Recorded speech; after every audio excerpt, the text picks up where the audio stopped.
Esto lo que está hablando es de la presión de la aorta. Fíjense, la presión de la aorta, cuando el corazón está bombeando, es de 120 mililitros. Porque es la presión, el corazón le mete presión. ¿Dónde va la presión esta? Parte, la usa la aorta para empujar la sangre, pero la otra parte la almacena en la pared. Entonces, cuando el corazón está en diástole, la sangre sigue funcionando, sigue bombeando y la presión de la aorta llega a 80. ¿Qué pasa cuando la presión de la aorta llega a 80? El corazón se vuelve a entrar en sístole y vuelve a subir otra vez a 120. Y luego, cuando el corazón entra en diástole, la presión va cayendo otra vez a 80. Entonces, eso es lo que se mide con la presión arterial.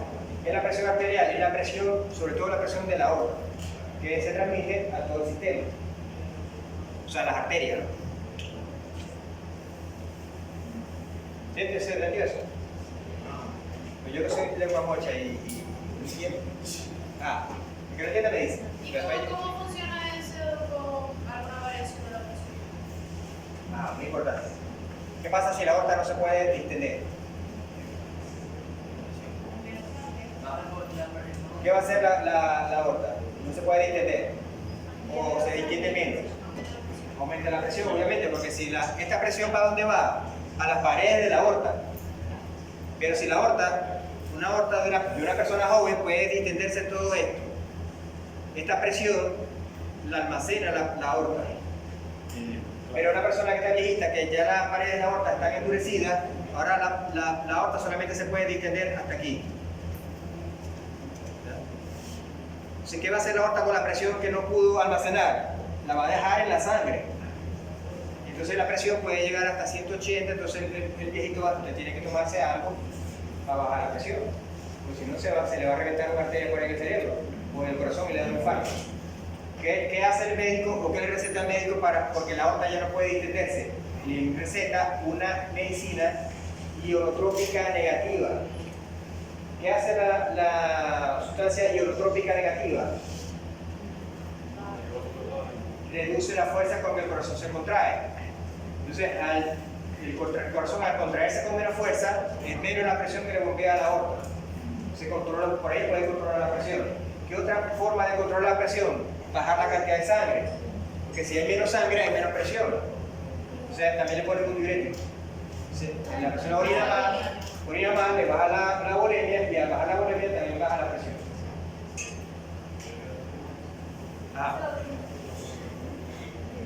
¿Cuándo la bajas abajo? Cuando la presión está abajo, ahí sí está pegado. Cuando la de 80 está La 80 está baja, que es lo que le pasa a las mujeres cuando le viene la regla. Se le baja la presión, se pone fría y nada. Cuando le baja la presión, la única manera de subir la presión es que haya una vasoconstricción, se reduzca el área vascular o aumente la volemia. Entonces tienen que hidratar. La mujer que en la menstruación tiene que tomar mucho líquido. Se manda a tomar mucho líquido, a tomar Gatorade y cosas así, para aumentar la volemia y no haya una caída de la presión. La caída de la presión lo que hace es que deja de entrar sangre al cerebro, menos oxígeno, las neuronas funcionan menos y ahí desmayas. ¿Y la presión se lo puede tener únicamente cuando las arterias están? ¿Cómo? La presión únicamente puede alterar cuando las arterias están distribuidas de tamaño, o sea, las paredes. Habíamos hablado de que hay tres tipos de arterias. La arteria elástica, completamente elástica, la arteria que está entre medio elástica y no elástica, la arteria que no son elásticas sino que son musculares. Entonces, esas arterias musculares pueden alterar el volumen sanguíneo, el volumen vascular. Entonces, si hay la pregunta tuya fue si la presión puede cambiar. Sí, o sea, sí, por ejemplo, que usted dice las personas mayores, normalmente se le altera la presión, pero a veces pasa a las personas jóvenes. También puede pasar a las personas jóvenes. Me imagino que las personas jóvenes no tienen usted dice que una persona joven tiene las arterias más grandes, o sea, el volumen de la presión es menos, entonces ¿por qué se les altera? También tienen problemas genéticos, sí. Pero una de las formas de aumentar la presión es aumento de la volemia. Si la persona no orina, tiene algún problema renal, puede aumentar la volemia y aumentar la presión. O simplemente que no vaya por el baño, no orina, o que esté bebiendo, ¿verdad? Y no vaya para el baño, se le aumenta la volemia. se le aumenta la presión. Entonces, cuando no, estaba bebiendo muy tranquilo, y le dio un infarto. Obviamente, la bebezón se le aumentó la volemia y estaba en un pico del infarto, lo que le faltaba era un poquito de aumento de volemia. Exactamente, se están bebiendo. Ok, entonces la presión. Entonces, si yo tengo un líquido que va a pasar por un tubo, obviamente yo tengo que meter presión al líquido para que el líquido circule por el tubo, ¿cierto? Eso es lógico. Si yo quiero pasar agua por un tubo y echo agua aquí, el agua no se va a ir para allá. Sola no se va a ir. Tengo que meter algo aquí, una bomba, y empujar el agua, y ahí es cuando el agua va a ir. O sea que yo tengo que meter presión. ¿Entiendo que es presión, verdad? Presión. Okay. Supongamos que esto no sea una bomba, sea una boca.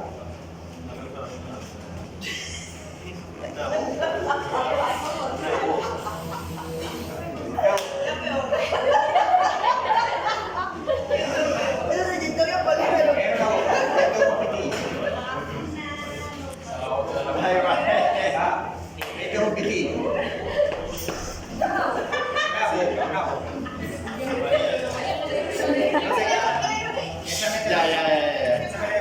Ya nos reímos un ratito.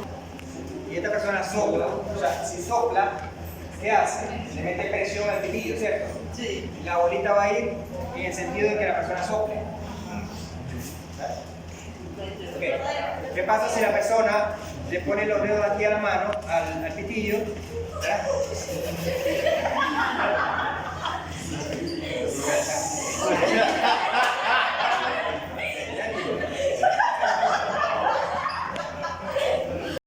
Tiene pitillito, no voy a poner porque me grabado.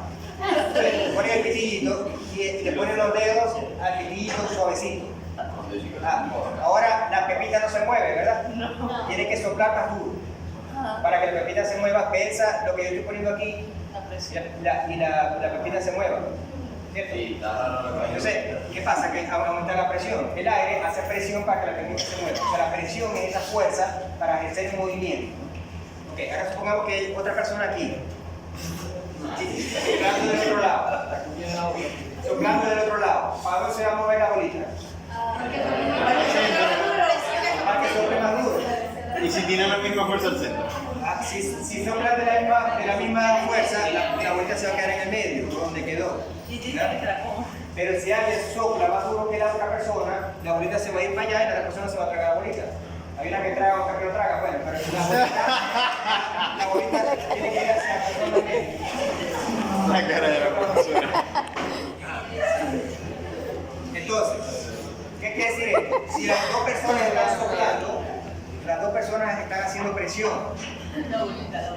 La persona que está soplando más duro, la presión es más que la presión que sopla menos. Pero en los dos lados hay presión. Pero la bolita se va a mover de donde hay más presión a donde hay menos presión. ¿Eso le suena algo? Sí. ¿Qué le suena? La presión osmótica. Eso se llama gradiente.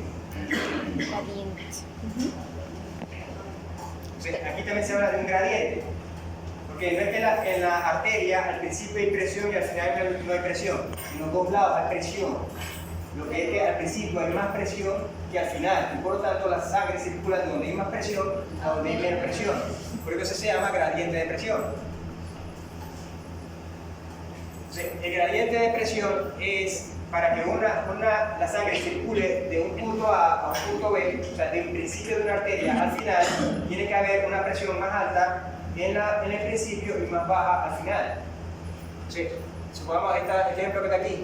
En este caso, hay una presión inicial y una presión final. Esta presión inicial es más alta que la presión final, por lo tanto, hay flujo de sangre. Pero llega un momento en que en este lado hay una presión y al final hay la misma presión. Aquí va a haber flujo de sangre. No hay flujo de sangre porque aquí hay la misma presión en el principio y al final. ¿Verdad? Entonces las dos personas están soplando el pitillo en la misma fuerza, la pelotita no se va a mover. Entonces, por más que la que hace mover la sangre no es la cantidad de presión, sino la diferencia de presión que hay entre el inicio y el fin. Si la presión puede ser muy alta, fíjense que hay 100 de este lado y 100 de este lado, la presión es alta, pero aquí la sangre no fluye. ¿Por qué? Porque la presión inicial es igual a la presión final. Para que haya fluido de sangre, flujo de sangre, tiene que haber una presión, en este caso 100, aquí 75, aquí sí va a haber flujo de sangre. En este caso, aquí es 40 y aquí 15, aquí va a haber flujo de sangre. O sea, no es la cantidad de presión que haya, sino la diferencia de presión que hay entre el principio y el fin. Entonces, eso es lo que se llama el gradiente de presión. Ok, la resistencia, por esto vamos a... Claro, la presión 120-80 que marca el tensiómetro es una presión del sistema general, pero cada circuito tiene su presión. Bien, vamos a hablar de la resistencia. Y ahora ya corremos. Entonces, la resistencia. ¿Qué es la resistencia? Si ustedes van circulando, por ejemplo, van en un carro y con una autopista que tiene, no sé, 4 canales, supongamos. ¿Verdad? La autopista va así, no pone 3 canales. Ustedes van en un carro que va en el medio. ¿Verdad? Vamos a ir musiquita, va a caer. Entonces, este carro va a fluir por la autopista sin nada que lo detenga. ¿Cierto? Okay, ahora vamos a ver un carro que va aquí. Este carro va aquí, pero este carro va pegadito aquí en la orilla. Está la broma esa de lata que le ponen a las autopistas, ¿verdad? Si hay un vehículo Ajá. Imaginamos que tiene un coño que va borracho. Y él le gusta manejar cuando está borracho. Cuando está borracho, le gusta manejar en que la lata le suene. Entonces él va pegado a la lata.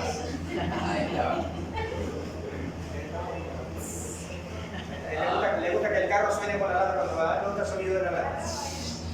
Entonces, este va así, supongamos, él tiene que poner una fuerza al acelerador. Entonces, le pone el acelerador a la mitad, supongamos, o sea que esté el acelerador, aquí está el pie. Le pone el acelerador y lo llega a mitad del acelerador. Y es. Okay. Supongamos que este señor borracho de aquí también va con el acelerador a la mitad. Pero ¿qué pasa? Que va chocando con la pared. Entonces no puede ir tan rápido porque la pared lo va a frenar. Entonces esa fricción, exacto, él va a poder ir a 60 con la misma distancia del acelerador. ¿Qué tiene que hacer él para poder alcanzar al otro? Darle más al acelerador. Tiene que pulir más el acelerador. Entonces aquí la pared de lata con este carro le ofrece una resistencia. Porque se resiste, ¿verdad? ¿Qué quiere decir que se resiste? Que no lo deja. No quiero. Está resistiendo al algo, ¿verdad? Entonces, cuando algo está chocando con una pared, esa pared está haciendo el efecto contrario al movimiento. A menos que la pared te suelte y vos te llevas todo el pared. Pero eso no va a pasar, sino que la pared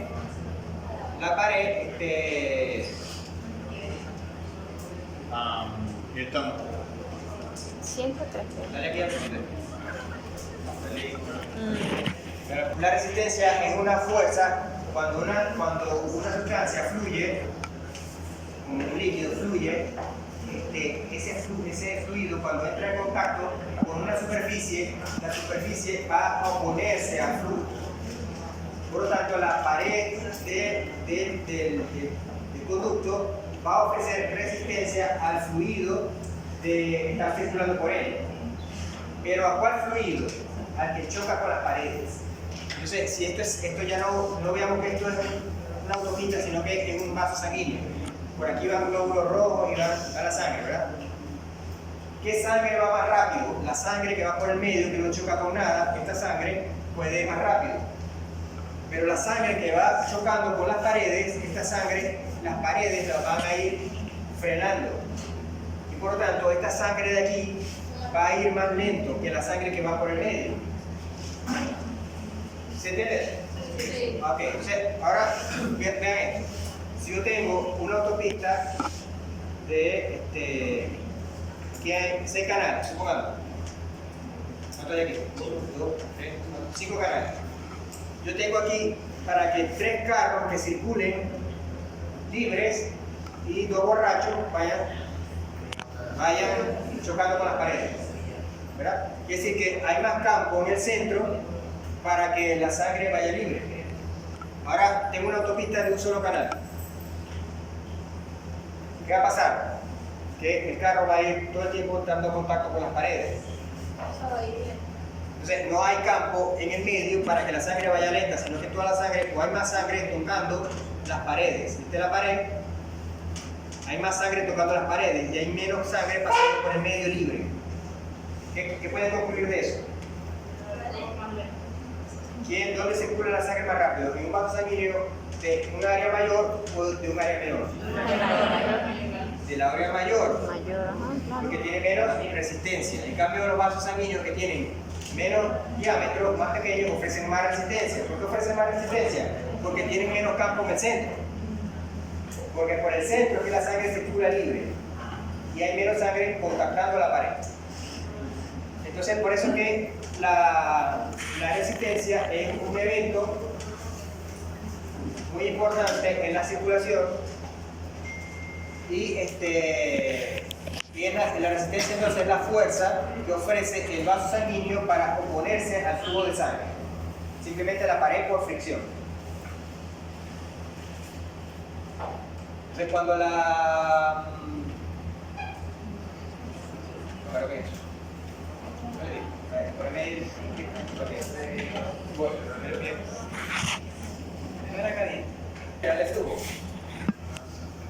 ¿cuál es la fuerza impulsora? La presión. ¿Quién hace esta presión? Una la hace el corazón y la dos la aorta, con la arteria elástica. Entonces la fuerza impulsora de la sangre viene una del corazón, pero el corazón no todo el tiempo está impulsando. Parece que el corazón entra en círculo y entra en diástole. Cuando el corazón entra en diástole, él no impulsa.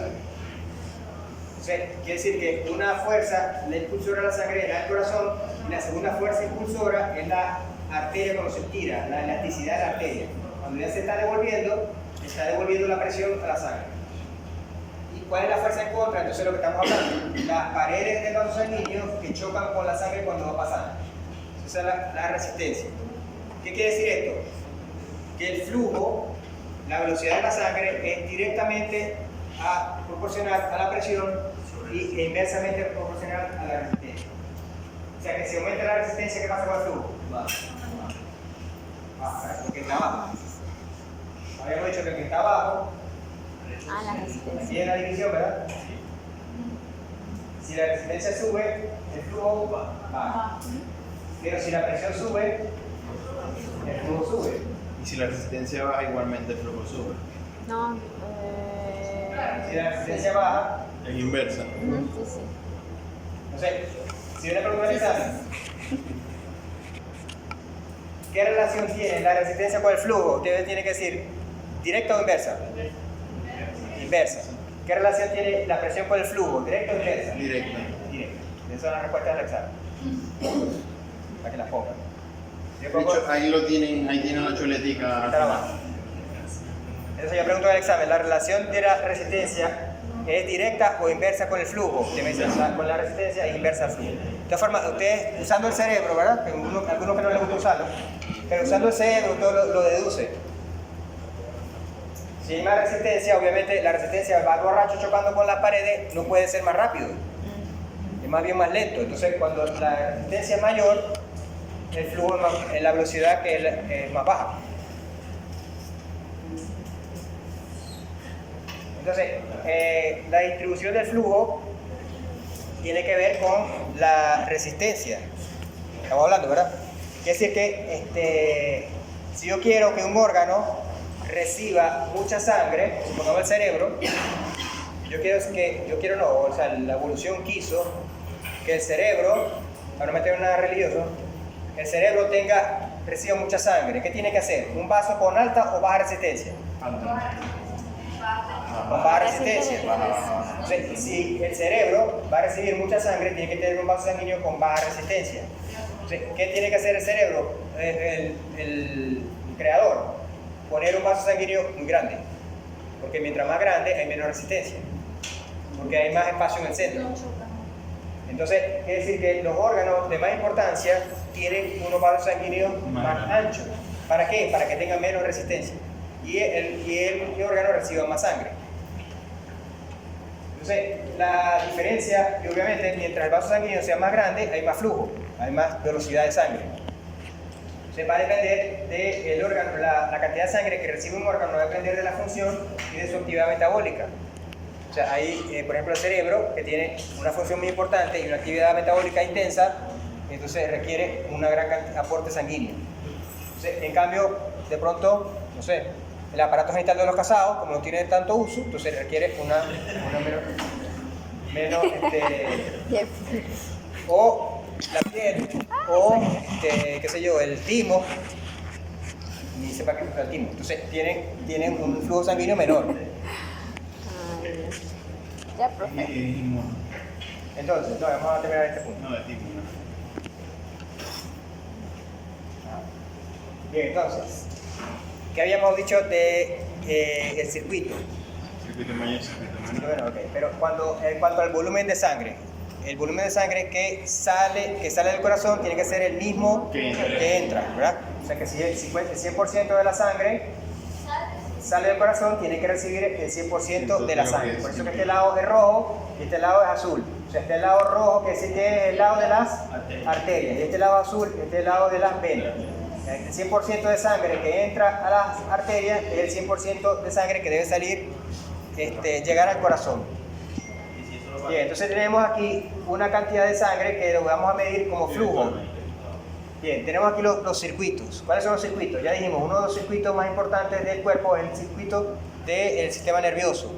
Otro circuito, el circuito del corazón, pero no de la sangre que él bombea, sino que la sangre que él recibe para nutrirse, Las coronarias. que son por las coronarias, ¿verdad? El fluido de sangre también es muy importante, porque el corazón está todo el tiempo bombeando, todo el tiempo requiere energía. Otro circuito, el hígado, un órgano de alta actividad metabólica. Otro circuito, el riñón, todo el tiempo está filtrando la sangre, ¿verdad? Tiene que llenar, todo el tiempo tiene que estar recibiendo sangre. Otro circuito importante, el músculo esquelético, la piel y el hueso. ¿Cuál es el diálogo? Músculo esquelético, piel y hueso. Entonces vamos a ver la importancia del tejido de acuerdo al flujo sanguíneo que tiene. Fíjense, el cerebro tiene 0,70 litros por minuto. El corazón 0,20. El hígado 1,35 litros por minuto. El riñón 1 litro por minuto. El músculo esquelético 1,05 litros por minuto. Y La piel. 0,25, muy poca. Y el hueso y el 0,45. tejido. Entonces, la distribución sería 15% de la sangre al cerebro, 5% al corazón, 25% al hígado, 25% al riñón. Como ven, el riñón y el hígado son los que tienen la mayor cantidad de flujo sanguíneo. Está el músculo esquelético, la piel 3% y el hueso 7%. No representa gasto cardíaco. ¿Qué? No representan los gastos cardíacos eso. Porque se quita el... Claro, gasto cardíaco, sí, tiene razón. O sea, pero bueno, flujo de gasto cardíaco. Bueno, flujo de velocidad y gasto cardíaco aquí. Pero entonces en reposo. Eso se mide, sí, se puede medir. Como ven aquí, a través de un ultrasonido, se puede detectar, ubicar un vaso grande y él puede detectar cuál es el volumen de sangre. Eso lo hacen los cardiólogos, ¿no? O sea, eso no los cardiólogos se van a dedicar a la cardiología veterinaria, pero no creo que ninguno se vaya a ir a... Por las normas. Ok. Entonces, en determinados momentos, un órgano va a exigir más sangre, ¿verdad? Como por ejemplo, ¿qué? Cuando está haciendo ejercicio. Si usted está haciendo ejercicio, el músculo va a exigir más sangre, porque el músculo va a necesitar más oxígeno, va a necesitar más glucosa, y entonces el músculo va a exigir más sangre. En ese momento tiene que haber una apertura de los vasos sanguíneos para reducir la resistencia al músculo y que al músculo le llegue más sangre. Eso se llama redistribución. O sea, la redistribución del flujo va a depender de qué? De primero, de la actividad. Pero, por ejemplo, el embarazo es una causa de distribución de flujo. O sea, va a haber más flujo, la placenta va a exigir mucha sangre, va a haber una redistribución del flujo para la placenta. Las enfermedades también, entonces el órgano enfermo va a exigir más sangre. hay un proceso inflamatorio, y ese proceso inflamatorio exige más sangre. Entonces, hay un momento en el cual la sangre, el órgano va a cambiar de distribución. Bien. Ahora bien, esa redistribución puede ser relativa o absoluta. ¿Cómo es relativa o absoluta? Primero, ¿cómo puedo aumentar yo el volumen de sangre a un órgano? Aumentando la cantidad de sangre que le llega. ¿Y cómo puedo aumentar yo la cantidad de sangre que le llega? Que el corazón aumente su gasto cardíaco. ¿Cómo puede aumentar el corazón el gasto cardíaco? Aumentando la frecuencia cardíaca, que es lo que a ustedes les pasa cuando ustedes están haciendo ejercicio. ¿Verdad? Ustedes están haciendo ejercicio intenso, que están pum, pum, ejercicio intenso.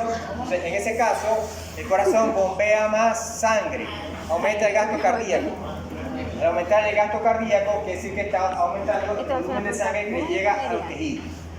¿Sí? Entonces, estamos aquí. Ahora bien, en un determinado momento, supongamos que los músculos están en actividad intensa y va a aumentar el gasto cardíaco, ¿verdad? Actividad intensa, va a aumentar el gasto cardíaco. El gasto cardíaco va a aumentar la sangre que le llega a todo. Quiere decir que si yo hago ejercicio también le va a llegar más sangre al riñón, le va a llegar más sangre al cerebro.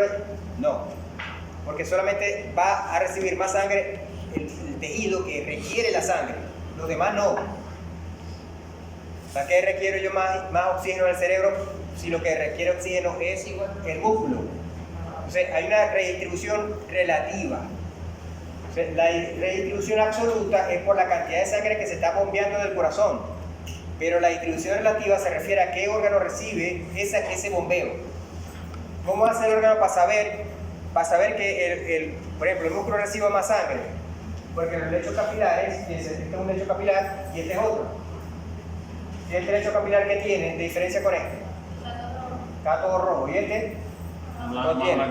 ¿Qué quiere decir todo esto rojo? Que este lecho capilar está todo lleno de sangre. ¿Verdad? En cambio en este hay unas válvulas o un esfínter que evita que la sangre pase a estos capilares y solamente pasa por esto. Si este capilar está cerrado, la sangre solamente va a circular por algunos, ese tejido recibe menos sangre, porque los lechos capilares están cerrados. En cambio aquí está todo abierto. ¿Ya? Como cuando yo le dije allá a Victoria que estaba escribiendo Remerson, se puso roja. ¿Por qué se puso roja? Porque hubo apertura capilar sanguíneo de la piel y la piel se llenó de sangre por un efecto simpático. Eso hubo una dilatación de los vasos sanguíneos, entonces se abrieron, se le llenó de sangre y se puso la cara roja. ¿Por qué la persona cuando se asusta se pone blanco? Pasa lo contrario, el efecto simpático de otro tipo simpático, porque ese es ya adrenalina, cierra los capilares y la piel se pone blanca porque recibe menos sangre. Entonces, ¿dónde está el control del flujo sanguíneo? Está en los cierres de los esfínteres y en la dilatación de la arteria. Ahí está la última. Vamos a ver qué ocurre con un animal en ejercicio. Un animal en ejercicio, decimos que esto es el reposo. Fíjense que en reposo el intestino recibe 20-25% de gasto cardíaco, el corazón de 4 al 5, el riñón de 20% de gasto cardíaco, 25% del músculo tal. Estos son lo que recibe del gasto cardíaco. ¿Sí? Bien, ahora vamos a ver cuando el corazón está en ejercicio. Fíjense que en este caso el intestino, este circuito intestinal se llama plácnico, noten eso por lo pregunto. ¿Cómo se llama el circuito circulatorio del intestino? Plácnico. Ok, el circuito es plácnico, aquí está recibiendo de 20-25, de aquí está en 30, de 3 a 9. Ah, ¿qué significa esto? ¿Que el intestino está recibiendo menos sangre? No. No, ¿por qué? Repito. En reposo, el intestino está recibiendo del 20 al 25% del gasto cardíaco. Y en un ejercicio intenso, este circuito plácnico está recibiendo del 3 al 9%. Aquí el 20 y aquí el 3. Por la redistribución, porque lo que necesita el músculo. Pero quiere decir que el intestino está recibiendo menos sangre. No, estoy diciendo la misma, solo que como envía más sangre es un porcentaje del total. Exactamente. Entonces, si estudiaste porque no... Entonces, ¿qué pasa? Que el gasto cardíaco aumentó. Entonces, él aquí de 5 litros, de pronto estaba recibiendo ¿cuánto? ¿Cuánto es el 2% de 20% de 5 litros? 20%, 2 por 800 mililitros. El 2 por 5, 10. ¿No? 10. 10 ml. 20% de 5. 20% de 5. 20%. 200. 20% de 5. 20% de 5. 20% de 5. No. 1, sí. 5 días. Entonces, aquí el intestino está recibiendo 100 ml por minuto. Aquí, 3%, no sé, el gasto cardíaco en ejercicio puede aumentar hasta, como hasta 20 litros por segundo, por minuto. Entonces, ¿cuánto es el 3% de 20? El 3% de 20.